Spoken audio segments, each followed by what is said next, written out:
When the hills of Los Angeles, I'm and most high one night. She goes to California, oh, California. California. What you say about Los Angeles? LA got the people saying,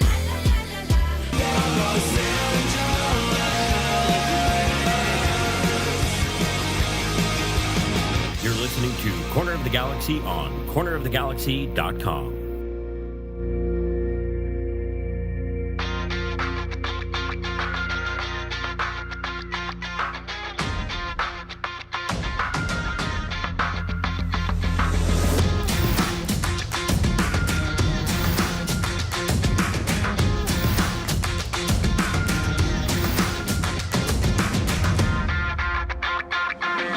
Welcome to Corner of the Galaxy, the show that talks 100% LA Galaxy soccer.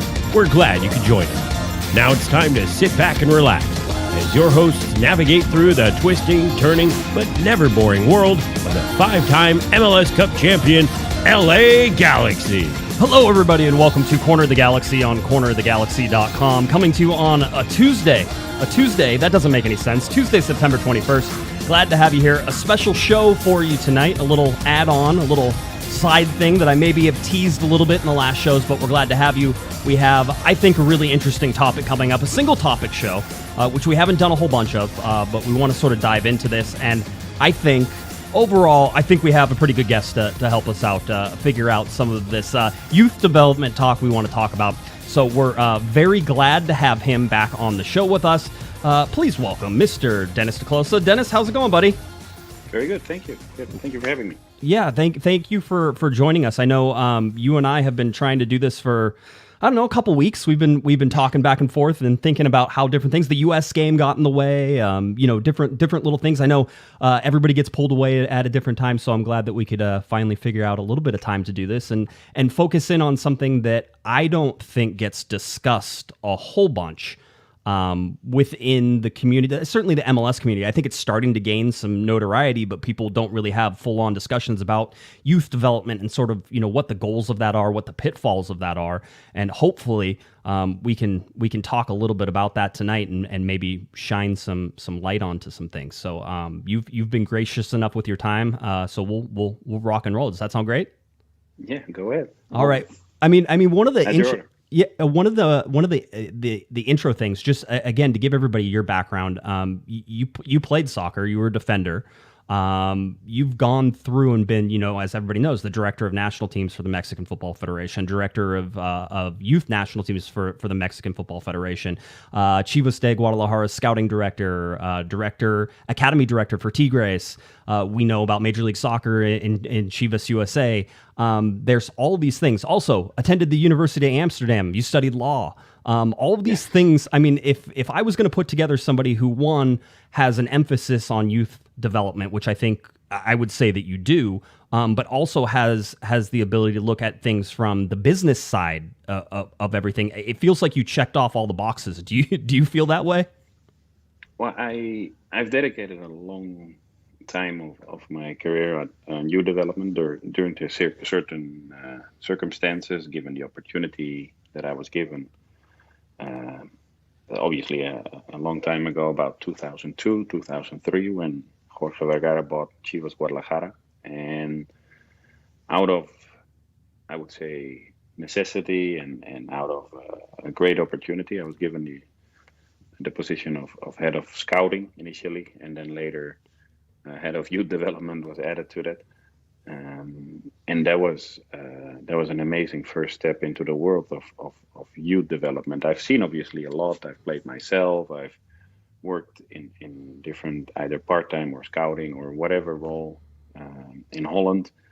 And I must say I've dedicated a lot of time on this side of the world to young players, scouting, seeing how they grow up, what is their best environment, how they can make steps forward, what are like the stepping stones, what are the difficulties also. And to be honest, I've really enjoyed it. I've spent a lot of time at Chivas in Mexico and Tigres in Mexico, completely dedicated to youth development, ended up being offered a job as head of the youth national teams. That started to be a little bit more of a, I would say, like a managerial job or like an executive.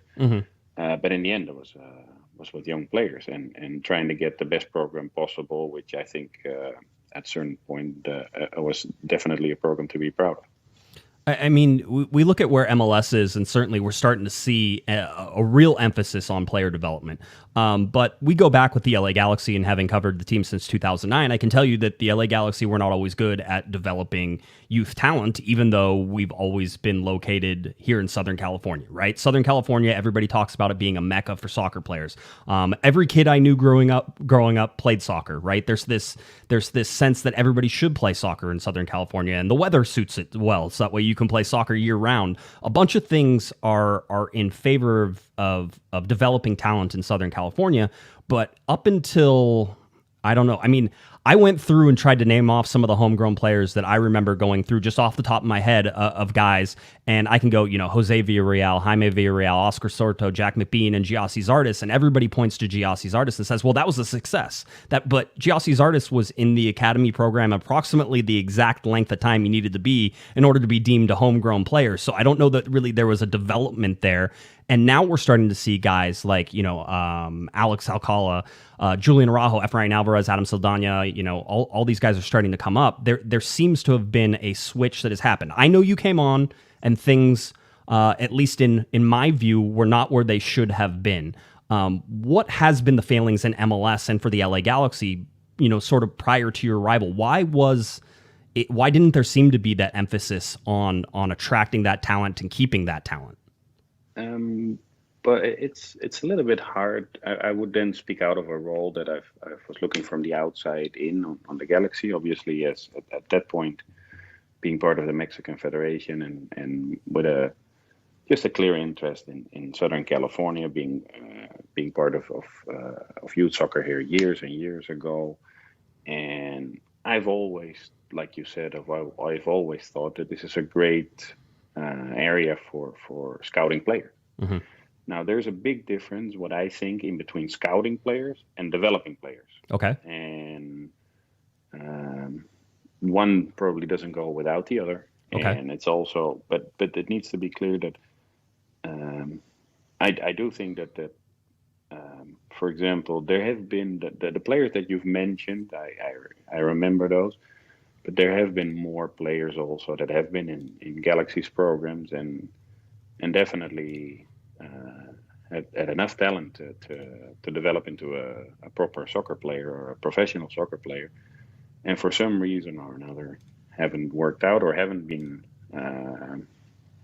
part of the professional setup at the Galaxy. So if you analyze that, and I thought that I think that there has always been teams with a big ratio of talents, so that there is no doubt about it. And I don't think has been a lack of interest or a lack of resources given from AEG towards the club to provide it. The USL setup is quite an expensive undertaking. An academy with full-time coaches, with scouting efforts, with travel, with how things work, obviously the big landscape that you have to cover to get competitive games is quite expensive. And my first impression, or my impression, was when I started working at the Galaxy 3 years ago, that there was a lot of talent, even talented coaches and people that put a lot of effort into the program. Now, I did think they were one team from another, very isolated. Everybody with their own idea, right. A little bit based on their own experience, not a lot of guidance, not a lot of clear supervision from top to bottom on how to play, what to do, how to create a program that players from a young age can learn and grow into different, whatever, tactical models or systems. And that was my first impression. And I think to develop players, it is crucial that there is a clear idea how to play, how to train, how to deal with players, how to deal with parents, and it goes a lot into it. And I like I said, my impression was that there's huge amount of talent, because the players that you mentioned, like Adam Saldana and Efra and Julian and Ethan Zubek and whoever, they didn't fall from a tree yesterday into the first team. There have been a lot of effort, and a lot of people have been part of that development. Now, have certain things maybe could have done better or not? Yeah, probably. Now, I do think that in the last 3 years, there has been attention to it, and there has been energy towards trying to keep these kids on board. Basically, their first goal and their primary goal is to compete for a spot at Galaxy, and not for development purposes going abroad, which I think maybe was a valid argument, I would say 10 to 12 years ago, 15 years ago. But at the moment, the argument is debatable. Yeah, we'll go into that more, though, because one is, and I want to make sure we check back into this, the idea of scouting players and developing players is different, and I think we need to touch on that. But talk about, the landscape change that has happened with European clubs and with MLS clubs, and why 10 years ago it was a valid thing to go to Europe to develop yourself as a player, maybe not in the top leagues but in some of the lower leagues, and sort of build yourself up into that player, and why it might be now more beneficial to develop in MLS and eventually go to Europe as a more developed player. Yeah, I think that as a general, MLS has put an effort into youth development, basically creating a platform for younger players to be at MLS clubs. Initially, obviously, with the Academy League, now with MLS Next. Is it perfect? No. Is it everything already finished? No, far from. But it also has to do with, obviously, the initial growing pains of a sport and the initial growing pains of a project. Now, youth development you don't do overnight, and that's definitely not something that has to be taken lightly, and there needs to be full attention to details. If you my observation on there's a big difference in between development and scouting, because my feeling is that in a lot of teams in the US, they are scouting teams, so they try to gather the best players around, because everybody is very aware of where the biggest talents are and where the top kids in certain areas are, and they recruit them. It's always a part of recruitment, and trying to be quicker and smarter than your local club team and owner around the corner to get the best kids into your program, but that's not development. That is maybe a first start to get a team together. But development has to go into training sessions and how kids have behavioral values and how they go about their business, how understand tactics, and how they create by themselves sometimes certain relations and associations on the field and off the field. And a whole bunch of things go into that develops into players and develops into human beings. It's basically going to school, and by the end of a certain period, you're a doctor or a lawyer, or you study for a profession. And that's the same with soccer players. Now, how much can you put into that? That depends on a lot of things, and depends on, I do think and I do believe that a club needs to create a clear identity and an idea how they want to be perceived. And it needs to be from top to bottom in different ways. Now, that doesn't make that the youth coaches can change systems, or they can put in their own flavor into a team, or no. Very much so, but it can be that everybody works on an island, and everybody works for their own best interest, and the interest is the club interest. The interest is how we can develop players for a club that fit our first team coaches' needs, and they can step up. This is not an easy process. This is not done in dozens by the year. This is little by little players stepping into a professional program, and takes a lot of effort and a lot of resource and a lot of energy to get them to a point that they can actually compete for a slot. And it's sometimes it's harder, obviously, as a team where the expectations are high, and the view on on the identity of the Galaxy is it's very glamorous, and there's big names, and there's possibilities to do transfers. So it's not so easy sometimes for young kids. But I think if you're honest, if you're open, they see a clear pathway. There's a lot of things to be done. There's a lot of things to be done even better within our competition system. I think there's a few things added to development. It's you scout, you train in a way how you want to play. And then the biggest asset, I think, you develop through competition. And that is sometimes a little bit my biggest stumbling block here in the US, where because we're so spread out, sometimes these leagues are so new. I have a firm conviction that if you play the best players together in the best competition, you will develop players. Mm-hmm. And here that's not always the case. Yeah, I mean, and I know you talked about MLS Next coming up. LA Galaxy 2 currently plays in USL Championship. You and I have had a discussion about USL Championship and why the LA Galaxy, I think, choose to have field a team in the USL Championship. And it seems to be that the level of competition is something that you guys want and need. Is that going to change though whenever things go to MLS Next? You talked about it not being perfect. You talked about it needing it's going to take some time. But are you worried there's a drop in competition? And you sort of said that's an important part of all this. Yeah, I do think that MLS teams now being committed and connected to MLS Next together as a league, you obviously have to push and support these initiatives. Don't take lightly last year and a half with pandemic and not being able to travel, not being able to train, people posting videos every day how good it is to train in your own patio or in your own kitchen, which is terrible, to be honest. Yes. And a lot of kids have missed a year and a half of good development by playing top class games, by not being able to travel internationally.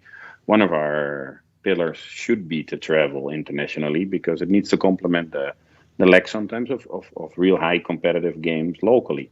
And we have the ability to go. We're actually picking that up again. We have quite an amount of invitations in the US, in Mexico, in Europe.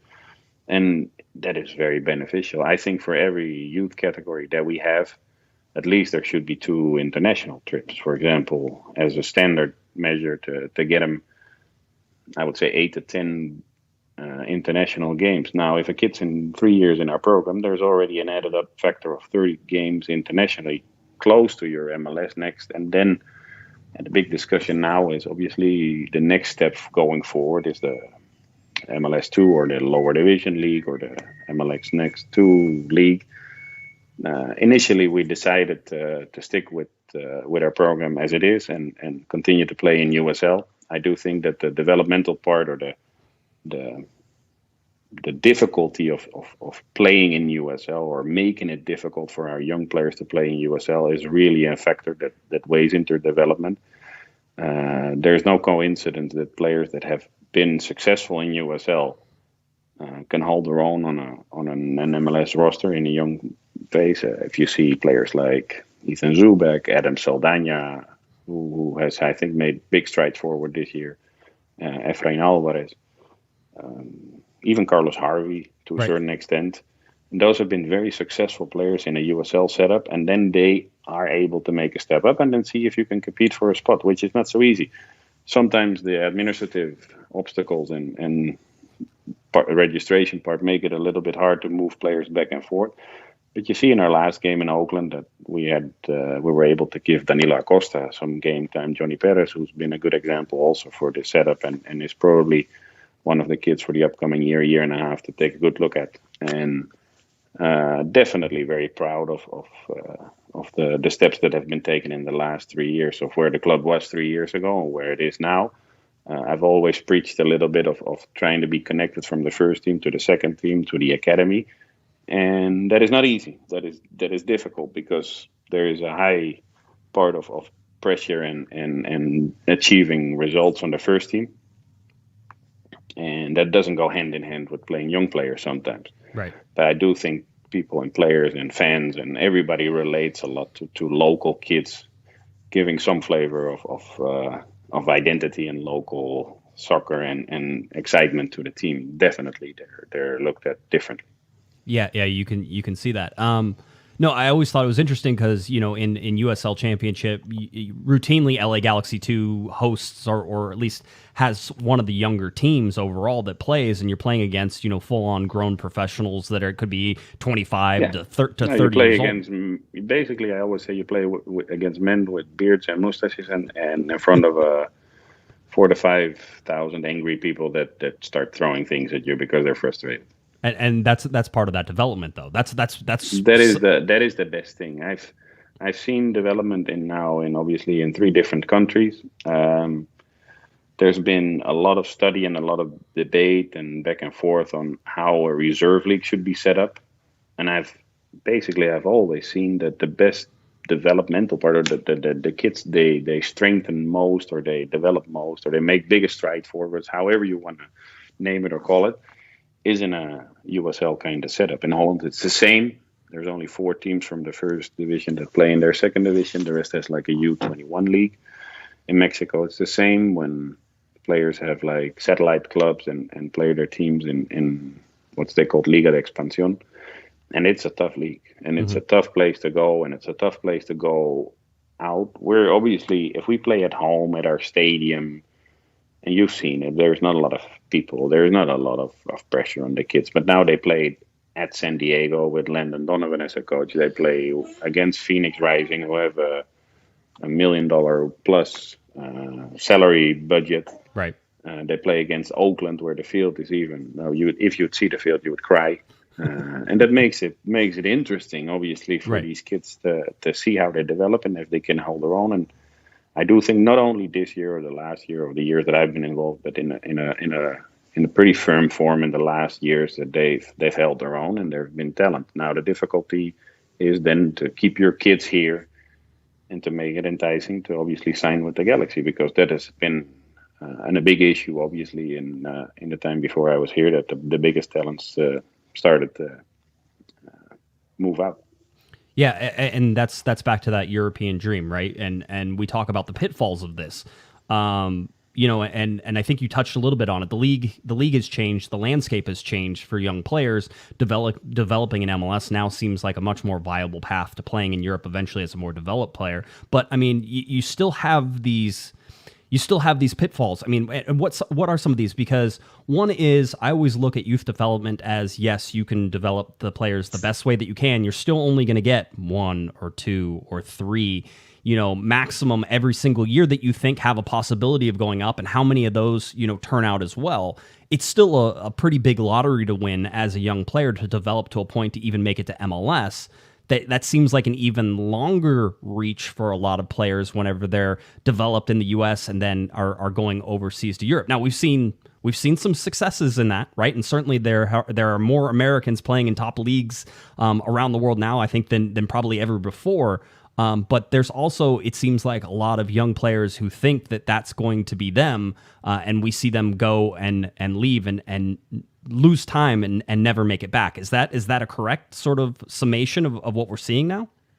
Yeah, I do think that the league, MLS, their ideas on youth development, the coaches with the openness of playing young players has evolved tremendously. And I think as everybody is involved in that part, or that phase, or that landscape, I think the obligation for us is to be closer to the parents, to evolve together into a better understanding of what it takes to be a professional player, what the opportunities are with the Galaxy, and what the difficulties and challenges are if you go somewhere else. What the difficulties are with us, be honest about it. Be very clear on evaluating the kids and obviously giving opportunities when needed, but also being generous and obviously in giving opportunities when something doesn't go too well, because that is sometimes a little bit the point. Something happens, it's not always great, and then clearly he's wiped off the table easily. Now with kids, you have to be patient. They go up and down, their development goes up and down, even their physical qualities, their mental ability, everything has to play a part in this. Now, I do think currently that successful players that move to Europe at this moment, and I had a conversation with an agent that represents at the moment, I think, one of our players, and he said that most of his players that have moved to Europe have been successful in MLS first, different than years and years ago. And I was also part of that, of inviting a lot of Mexican American kids to Tigres, for example. And it's not very easy. I do think that at this moment with MLS, their emphasis on youth development, their interest, their knowledge, their willingness to bring in people that know what they talk about, they understand that there needs to be opportunities created to further develop. I think your best bet at the moment is definitely look at what MLS has to offer within possibilities to further grow. The contracts that are being offered at MLS level are far from being bad. That's not the excuse anymore. The programs that are being offered in between certain teams that have residency programs for sport performance, nutrition, mental, the whole package. And you see it at the Galaxy. People, they thrive on it. If it makes me incredibly proud if kids like Efra and Julian have the ability to play for a national team, if a kid like Adam can play a bunch of minutes and a good amount of starts, and their families are at the stadium, and that is a lot of work to get there. Not only from the club, but also from the parent side. I do think that, for example, on our end, we need to be closer to parents and hopefully educated. Educate is sometimes a little bit of maybe an arrogant word, but I do think it requires education on how to take a better decision for your kids. I hate to see kids leave and not succeed. I'd rather see them leave and be successful and be good, and then that the decision has been the right decision to leave an opportunity here and go somewhere else. But in the last few years, I haven't seen a lot of kids without the proper background, without the proper competition under the belt, without the right guidance off the field, which has been an enormous challenge of people just diving into representation and agency and without a lot of knowledge, without a lot of context, thinking that it's an easy buck to make on the back of these kids, and they come up, and it's a tough world out there. If you move to Europe, yes. You move to whatever, Belgium, France, Holland, Germany. I know from when I was young, we had kids coming out and tryouts and kids from abroad. There's another foreigner, and he's taking away a spot from one of your friends, and it's a tough time as a foreigner in a league to find your own and to make a name for yourself, and then even worry about your development and how to get better. That's probably not the right step. I think the first few steps towards development, to getting stronger, to building yourself up, to being able to make a step forward, going to Europe or Mexico or wherever. Right. At the moment, it's not a bad option for people to look at and starting that option within MLS, and then after 50 to 70 games, start looking at your next option. I mean, you and I have talked about this so much. Whenever you do go and you do make a decision, let's say to play outside the league, or even if you make a move somewhere else, and you don't get playing time, how important is playing time for young players, and how much ground do they lose on other players if they go somewhere and aren't playing? I think it makes all the difference. I like I said, there's one thing is training, and it's very much pitch to parents and players saying, hey, if you go there, the training environment, and you train with better players, which I'm not so sure of, to be honest. But then how much do you really play? Do you play in your position? Are you being able to be groomed in a different position also? Are you playing really significant games and minutes? If you start losing out on that, a big part of your development, you can't only do it in training. And it seems to me an awkward decision to go abroad and just train and think that is an experience. I've heard a lot of these, also the comments on parents. Yeah, my son, he needs an experience to go somewhere. I think the experience is gained or provided.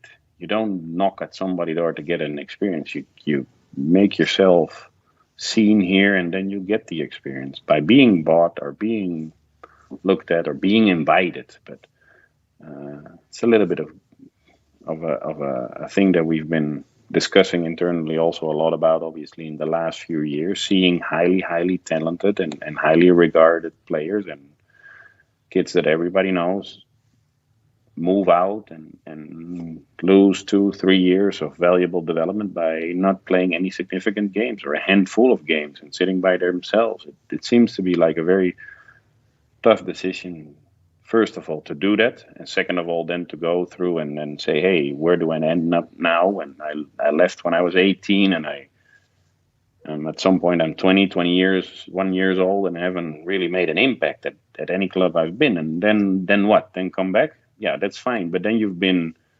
outrun and overlapped by the Saldañas and the Alvarez's and the Julians, who really have a significant amount of minutes and really compete to play against us in upcoming Sunday. And hopefully we can get a win after a couple of games that we have a little bit of a dry spell. Right. Right.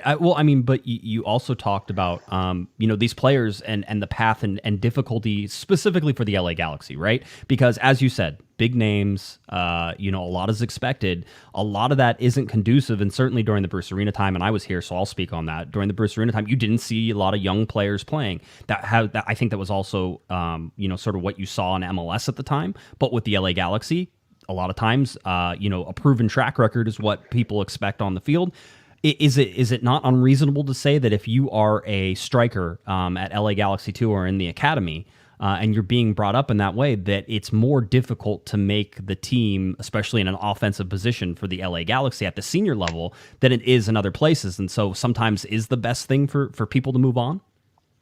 I do think it's challenging at every big club. I've seen it at in Holland at different teams, Ajax, PSV, for example. Very, very challenging when they bring in a big number 9.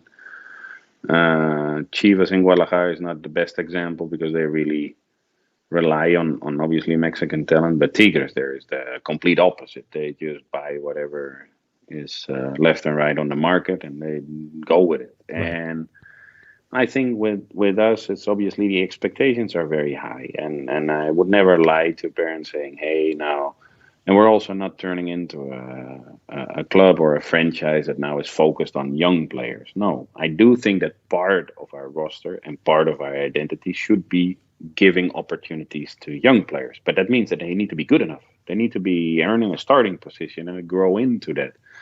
They could be in different positions, not easy, obviously, in certain positions where throughout the league designated players or youth fund players at the moment are getting their spot. It's also not impossible at all. And a very, very good example from a big club, and not to compare ourselves, not even close with it, and not to go out and put ourselves on the same line is, for example, a team like Real Madrid, who has an enormous investment in youth development. And a friend of mine has been there for years and years, and he explained it in a way that they basically develop players for Spanish soccer. And now if they can take advantage of it, they will. And they'll provide them the opportunity to go into their first team. But otherwise, they'll just sell them. So the big investment of an owner, or for example, a generous owner as we have, AEG, the big investment that goes into youth development at some point needs to see some return of investment also. And that's one of the ways. And now I think within MLS, the next step will go into pathways of loaning out homegrown players, loaning out younger players to teams that have maybe their local grounds are not as fertile as our California. I don't know what's in the water here, but a lot of talented players come out. Yeah, it seems that way. It's just it seems to me, and certainly looking at the team, you've had some successes with the homegrown players. It seems like there are some kids who are providing roles now, and how much I know you were with Chivas when you were with Chivas USA. The contract amounts and the dollars and things and everything is sort of ratcheted up now, right? I mean, as you said before, the homegrown contracts are honestly, worth something. I thought about the same thing the other day, and I remember like minimum contracts at Chivas USA at that point when young players came in from Mexico and were being loaned out. I think there were like $30,000 gross minimum senior roster contract. It's definitely gone up like at least 3 to 4 to 5 times for certain players. definitely to start off with, and in a younger age, and it's the market. It's the market that demands it. It's the part of if we don't get this here, it'll go somewhere else. There's a whole bunch of things that go into obviously the evaluation, but then you also see as a parent and as people that are around it that it's evolved so much, and the challenge of now getting into this environment should be so enticing because money wise, it is a good start to here. And there is obviously significant money to be made if you start and you play and you do well and you're evaluated and the coach sees it and they like it. And at some point they knock on my door and say, hey, this guy needs to stay here for a long time. Then you do your best. And then you end up even getting kids on youth fund contracts, which are significant.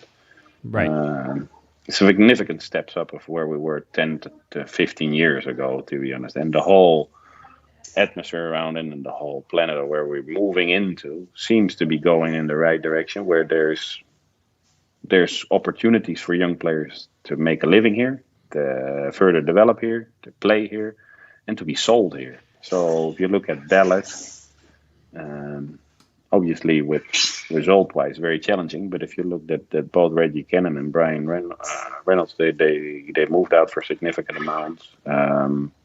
Alfonso Davis, kids from New York, Busio as well, obviously from Philadelphia, Busio from Kansas, and obviously the amount of attention and people that are following our young kids at the Galaxy, which we've tried to anticipate and protect the interests of our organization and sign them to long-term deals and make sure that we get some return on investment at some point if the right moment comes along. What about, I mean, a little difference in how things maybe are perceived is, I think it's with Alex Alcala, right? There's a deal with Manchester City eventually down the road that if he develops and if things move in the correct direction, that is that something that eventually could provide a substantial return for the LA Galaxy? Yeah, definitely. I think it's first of all, it's a very big challenge to have kids at a certain age move out. Team like Manchester City, who's very much obviously into investing and having a lot of teams around the world, and they understand, they know their business. These people, they know what they're talking about. And to get a kid out of their family environment at a very, very young age, as much as how much potential he has, it has been a challenge for them. So for them to leave him at their family environment in a club where they can rely on that the development is well taken care of, starts to turn at some point 18, they'll evaluate it, and then hopefully we can do a deal in place, and otherwise we'll enjoy the kid for a little bit longer. I mean, and then just in terms of the money, because I think it's, again, I sort of liken it to, it's difficult to find these players. It's difficult to develop these players. If you have 30 guys in USL, not all 30 guys are going to make it to the senior team. Not all 30 guys are going to go off and play over in Europe. So there's a significant monetary drain, and I don't want to say drain, but there's a lot of money that's tied up in just trying to produce these players. When does it start to pay off? You talked about selling players, you talked about, loaning players out, that type of thing. But is there a future that you see where that endeavor actually can support itself? Or does it ever? I do think there is a value, and then you have to see or exactly calculate the value of each player, which is difficult. Goes by age, by minutes played, by formal contribution to a first team. But we've had games this season where out of a 20-man roster, 12 kids either or were directly tied into our academy. So that means that at a later stage they came into USL and they further developed there and they moved up to the first team, like Harvey or Kai Koroniak or Daniel Sterre is a very good example. Who was one of the first players signed to USL. Nick DePoy. And then you have your younger players that goes to Johnny Perez, to Cameron Dunbar, to Efra, Julian, Ethan. What is the value to that? To have 10 of these guys on your roster and compete and being good actually in the league, right? That creates value. That actually, there's a value to it. Now, there's different values added to it. First of all, I think there's a perception of people relating to players and really liking local kids to perform well for our team. apart from the big stars and the guys that come in from outside, and they do a great and tremendous job on doing that, obviously. But there is something special to a local kid performing on any team in the world. Right.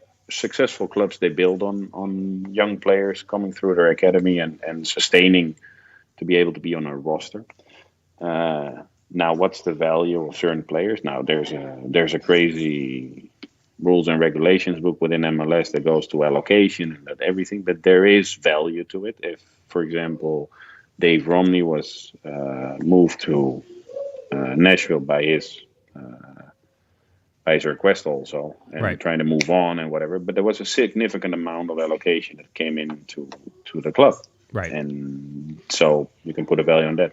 And then the biggest cherry on the pie is obviously if you sell a kid that goes to Europe and you get significant dollars where you can put everything into the owner's pocket, and then you see that there's really something worth if you can talk about millions of transfers that definitely will come sooner rather than later for us also. You talked about educating family, and like you said, maybe an arrogant word, maybe the wrong, but certainly informing them of everything that can happen and could happen for a player. I mean, if you're talking to some families out there and they have young kids who want to play soccer, and maybe they're talented kids and they're thinking about possibly taking it, what is your advice in terms of how to go about this and do it the smart way? Well, I think the first thing is that the kids, they shouldn't be pushed in a direction where they don't want to go. That's the first thing. So if it's either in your local club or in the local environment or your competitive environment to start the development, to start in a profession. But if the kid doesn't enjoy it, or he feels, or it's like a pushy situation, I think that's already something. If the parents need to be too much involved, that doesn't seem to be very healthy also.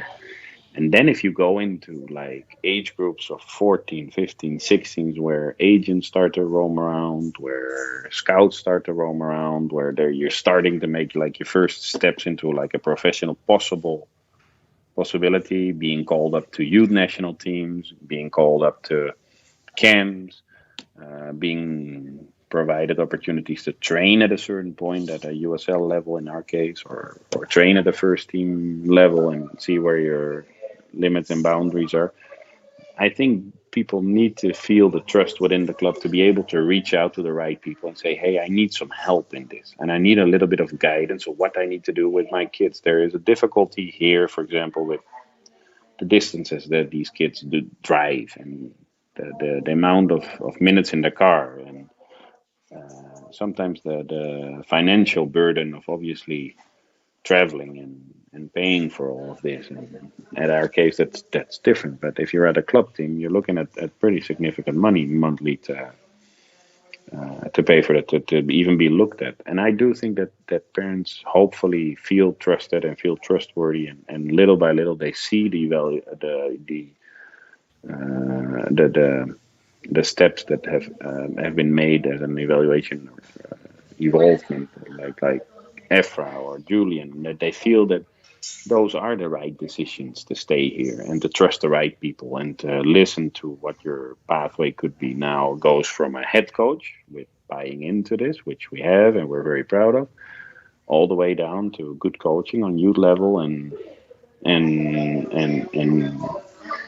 giving like correct advice to the parents. I do think that the advice that you will get from a club, although maybe people would dispute that, is an advice that goes in the best interest of the club and the best interest of the player, and not sometimes in the best interest of third parties to move these kids out and to make a quick buck somewhere and try to see if they can get some attention on social media.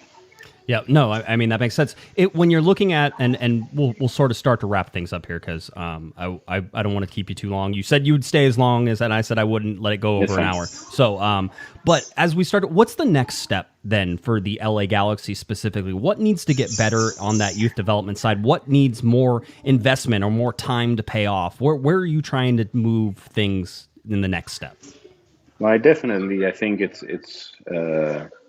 the last few years it has been organized. It's been more connected. There's good people working at at the club with these kids day by day, and that is something for parents very, very important, to be in the hands of good people. And then the next step forward is, I think we need to be more aggressive in our scouting. I do definitely think there's a challenge in Southern California to get the best kids out to your program, because there's so much competition and there's so much opportunities, obviously, in different ways that to take advantage of for the parents. But then that for us means that we need to step up on our program. We have a lot to offer, from nutrition and kids coming in for breakfast and having lunch and going to school on our premises and training and being involved in international travel. And that should be something that we first of all should be very proud of, thankful for, and take advantage of, and make sure that the best kids obviously have the opportunity to sign with us. These contracts are a big deal, I think. These homegrown opportunities, USL contracts. Maybe in the future, with MLS2, there's a whole different conversation. But in the meantime, that's where we're at, and we're very happy to be there. And to be honest, I hope and I feel and I think that parents should reach out for advice, or at least to get a second opinion, and don't always trust one-sided advice. But we're happy where we're at, to be honest, with being able to keep kids like Jonathan Perez and Cameron Dunbar and Efra and Saldana on board, and not seeing them roam around somewhere else and not getting any minutes and losing a lot of opportunities and development. Now it's a little bit the upside down. You get your development here, you move into a bigger role, you start playing, you start competing. Hopefully you get opportunities, and hopefully you're being sold. When you say scouting more,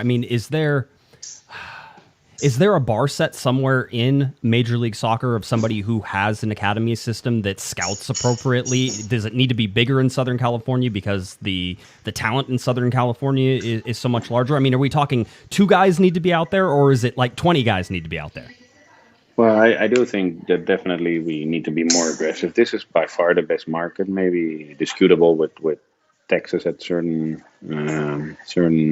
areas, but you see that there's always a discussion under the general managers, like, yeah, we need to let go of our homegrown territories. Why the hell would I let go of that? It's the most precious thing we have of it. Everybody wants to be here, and I see all these guys that I know, they're from different MLS franchises, they're always on the border, like roaming around. It's like somebody looking from the outside of your house in your house to see what's on the table. No, we'll take care of it ourselves. Take it easy, boys. Go back to your own homegrown territory and start scouting those states. Now, some of the teams, they do a very good job. I thought at a certain point, Real Salt Lake did a very good job. Right. Seattle's done a good job. I definitely think we do a good job. Well, the Eastern Conference is a little bit further away for me to judge, to be honest, but I know Kansas does a very good job with Peter Vermees and everybody that's there. Canada, the 3 franchises, they have a challenge that is not so easy. They're very spread out. Right. But Toronto, at some point, has a lot of talent, obviously, locally. And I think by far the one that's drawn most attention is FC Dallas, obviously. Yeah. No, it makes sense. Is it wise? It seems like there's so much attention that needs to be focused on this all the time. You're the general manager for the LA Galaxy. You have a focus both on the senior team and everything else that sort of happens underneath there.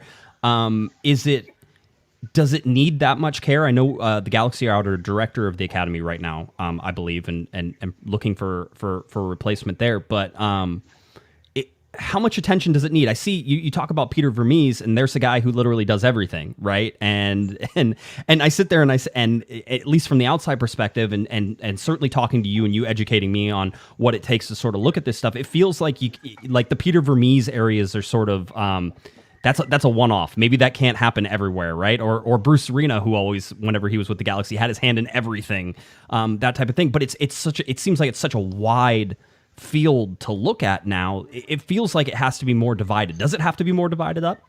Yeah, I think it's evolved in a way that there's too much going on, and there's too much little details that make an impact directly on being successful or not being successful, where there's only one guy on top of things. I think you need to unite your forces. You need to take advantage of everybody's strengths and possibilities and things like that. But I mean, it need to be clear obligations and responsibilities to everybody's roles. And for us, it's very important to find a replacement for Juan Carlos, who's done a great job, but obviously couldn't say no to a very tempting and juicy offer from Tigres in Monterrey. And that's a big loss for us because I think he tied everything together and he was completely 100% dedicated with everything. And I definitely could say that, for example, last year you could see a clear hand on how teams play, and now our second team, for example, performed under junior with a lot of support and overview from Juan Carlos, and that is beneficial to young players, and you see it on our first team roster. So there's no doubt about that. There's a lot that goes into development. There's a lot of goes into like operational things and methodology and to make sure that you do the right thing and player and parent care, to be honest, scouting to oversee that. I've always enjoyed it. I've always really, really been engaged to that. I've always tried to play my part in it, and more so now, even though I feel that I'm a little bit farther away or a little bit. I'm not always able to, obviously, but the game that we played in Colorado 2 weeks ago, I thought was a perfect example. We had our U17s and our U15s in the morning. Everybody came out, from our head coach to president to director of operations, and I was standing there behind a tree also not to get sunburned. And it was an amazing. I think that is what a great day looks like. So you start with your youth games against MLS opposition, and then you play the big boys on the first team, and that was exciting to see. And then the kids afterwards in the stands, they see where they go to and what they're working for. And the coaches also, there needs to be an eagerness to move forward, and there needs to be opportunities given within the club to make steps forward, and then you keep people excited, and that is developing. And I think that is something that I've always found a lot of pride and excitement in, and trying to give opportunities to young players. In the 20 years that I've been running around in this landscape, I've seen a lot of young players that turned out to be very old men at the moment. I was going to... There are two things sort of popped up into my... Actually, three things. One is that I was just in Colorado this weekend and was trying not to get sunburned, so I understand that 100%. Number two was how much of your week, whenever you sort of think about how much time you spend looking at the senior team, looking at the youth development, I mean, I imagine it all mixes together, and I know it's really hard to do, but I mean, it's a significant amount of time trying to sort of plan out what's happening at, the academy versus USL versus the senior team, and all of that still being pointed, I guess, in the same direction, right? Yes, yeah, like you said, that everything needs to be pointed in the same direction. It needs to be well communicated. It needs to be well supervised, and everybody in their own area is responsible for that. I do spend a significant amount on activities with the second team. I can't really say if I missed a game, either go there in person or occasionally watching it on TV. I have a very, very clear idea who are obviously the top talents that need to come through from that end to the first team, and the ones from the academy to. To be honest, there's within 24 hours a day, there's not hours enough that you can spend on it or to build it out or the willingness to make something out of it. And sometimes I wish I could spend much more time on it. And on the other end, I'm also proud of the people that do a good job within our academy to take care of that and have done for many years, not only the time that I've been here. To close it, is there any other part of youth development you think is overlooked? Have we touched on everything that you think certainly merits any discussion?